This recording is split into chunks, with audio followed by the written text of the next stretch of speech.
Bien, estamos de vuelta en Energía y Sociedad, conversando en el día de hoy con nuestro gran amigo Juan de Dios, experto en geopolítica. Aquí hemos aprendido bastante con un joven muy preparado que, a pesar de su edad, es un ejemplo para aquellos jóvenes que quieren emprender esta carrera de la geopolítica. Sí, sí. Vale sí. decir que al principio dijimos que él es ingeniero químico, pero no solo eso, él estudió ciencia política, él estudió economía también, Sí. es decir, que ha estudiado varias carreras. Sí. Tremendo. Sí, no, gracias, hermano. Y sobre todo hay un tema que es sumamente importante. Usted sabe que a veces la gente no le da importancia de lo que pasa en Europa, porque lo primero que yo busco, si es tan importante o no, es qué relación tiene el país con mi país. Sí, Por ejemplo, cuando había las elecciones de la Cancillería para escoger el nuevo jefe de gobierno en Alemania, yo busqué la relación económica que tiene Alemania con República Dominicana. Alemania tiene una relación económica con República Dominicana por más de 500 millones de dólares anuales. Entonces, es un país que hay que ver qué es lo que va a pasar, el desenlace político. Entonces, actualmente... Y que es una potencia en Europa. La primera potencia. La primera economía. La primera Sí. economía, un país que fue devastado por dos grandes bombas, Sí, guerra. Por dos guerras, la primera y la segunda guerra mundial. La Segunda Guerra, y salió de abajo y hoy es la economía de Europa. Sí. Entonces, siguiendo esa tesitura, es lo que va a pasar en la segunda economía de Europa y sobre todo la cuarta economía del mundo. Estamos hablando de Francia. Francia. Hoy en día está en una incertidumbre electoral. Francia tiene un problema serio con el presidente Macron, que si bien es cierto llegó al poder a los 39 años, pero no ha podido resolver ningún problema en Francia. Sabemos lo que pasó a partir del 2018, finales del 2018, y que acabó en 2019 con manifestaciones y revueltas, sobre todo los llamados los chalecos amarillos, que afectaron su gestión, demandando mayores condiciones sociales y derechos sociales frente a la desigualdad, y sobre todo el aumento de los años para la persona conseguir una pensión. Eso generó problemas, y sobre todo el de la disminución también de la pensión. Entonces, usted sabe que Francia es un país que tiene una población envejeciente. Entonces, si es envejeciente la población, lógico, eso va a tener una carga de pensión. Que eso es un factor común en muchos países europeos. Correcto. De la población Italia y Canadá también, aunque sí. No de Europa, pero también tiende a sufrir de esa parte. Tiene a sufrir esa parte. Entonces, el gran problema es de Europa, el problema es la población, casi en todos los países. Entonces, Francia tiene en el mes de abril, estamos hablando a menos de 3 meses de la primera semana, la primera vuelta electoral. Entonces, el presidente Macron está en su peor momento porque después que ganó las elecciones en el 2017, no ha podido ganar ni una elección más. No ganó las elecciones parlamentarias de la Unión Europea. No ganó las elecciones municipales de su país, la perdió todas. No ganó en las elecciones de las regionales, perdió todas. Porque primero tiene un problema de fondo, que Macron no ganó por un partido político, ganó por un movimiento llamado sí, En Marche, sí. En Marcha, en francés. Entonces, como no ganó por un partido político, entonces tiene una debilidad electoral de plataforma, porque no tiene una base sólida, una base de apoyo. Sí. Entonces, eso es lo primero. Pero también el presidente Macron tiene otro problema. Entonces, no ha podido resolver el problema de la economía francesa, el problema energético francés también. Entonces, frente a esa situación, entonces ha perdido apoyo. Que de hecho Francia es uno de los pocos países que el mayor aporte de energía viene de la nuclear. De la nuclear, correcto. Sí. Entonces tiene serios problemas. Primero, Francia está fraccionada también, varios candidatos. Entonces tú tienes a los dos partidos más fuertes, que eran el Partido Socialista francés y el Partido Republicano, que ese Partido Republicano viene desde Charles de Gaulle, que es llamado los gaullistas. Luego la Segunda Guerra Mundial, entonces Francia, el hombre de la resistencia del 44, entonces llega al poder, entonces viene la Quinta República en 1958. Entonces con de Gaulle hasta el 58 te dura los años hasta el 68, que cuando se da la revolución en Francia, llamado el Mayo francés, que fue el 3 de mayo. Entonces ahí él dimitió. Entonces cuando dimitió, entonces viene su asistente, Georges Pompidou, pero Pompidou muere en el 71. Entonces quien llega y quien permanece en el poder y gobierna y genera estabilidad, y sobre todo que jugó un papel fundamental para la estabilidad de Europa, que fue Valéry Giscard d'Estaing, que ganó en el 74 al 81. Entonces en el 81 ganaron los socialistas.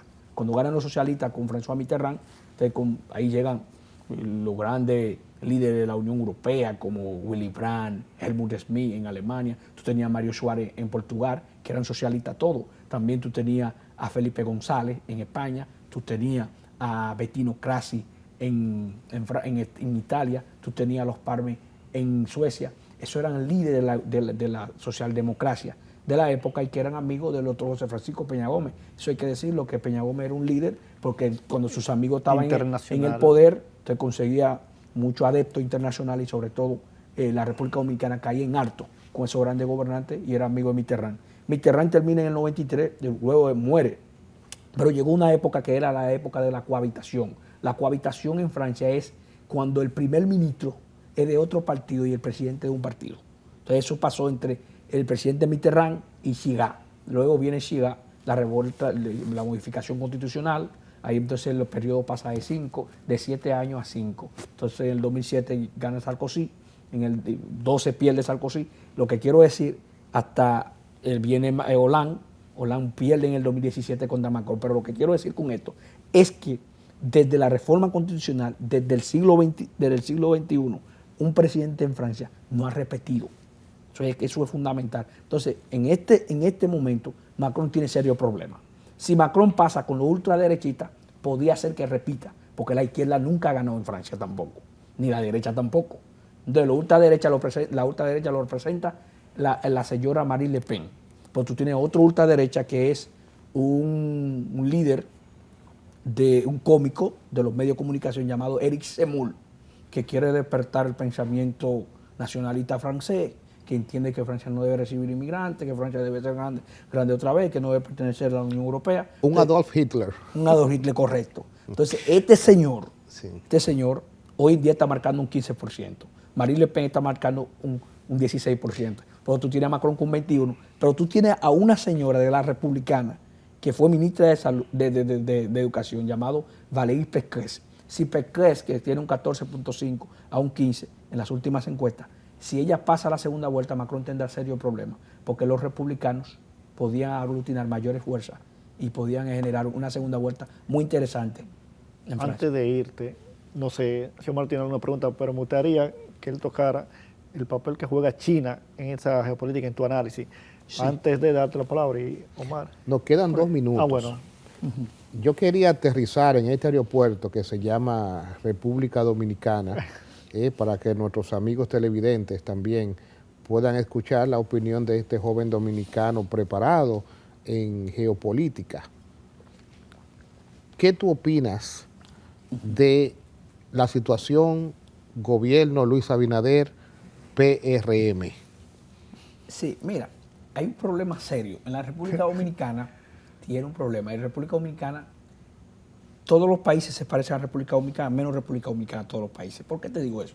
La política dominicana no se analiza en ninguna perspectiva en ningún lugar del mundo, solamente aquí. Lo primero es, tú puedes llegar en Francia, tú haces política, tú no vas a un gobierno. Pero aquí no, aquí si tú haces política, tienen que nombrarte. Eso es lo primero de los partidos políticos. Entonces, el problema de Luis Abinader, yo pienso que, y bien es cierto, hay una transparencia, hay un ministerio público bien, pero hay serios problemas entre el partido gobierno, que ha generado cierto mella en ese partido, y yo pienso que ese partido tiene problemas serios, porque la mayoría de los PRMistas no están en el tren gubernamental. Entonces el gobierno ha abandonado los PRMistas y actualmente quien ha tratado de recuperar esa fuerza de los PRMistas es Guido. Por eso que usted ve que los PRMistas están apoyando a Guido. No es porque Guido es un líder, no. Lo que pasa es que los PRMistas se sienten engañados y encuentran en Guido su refugio. Entonces yo pienso que el partido debe enfocarse a gobernar, pero también no olvidarse de su base, porque esa base de apoyo son las que te llevan al poder.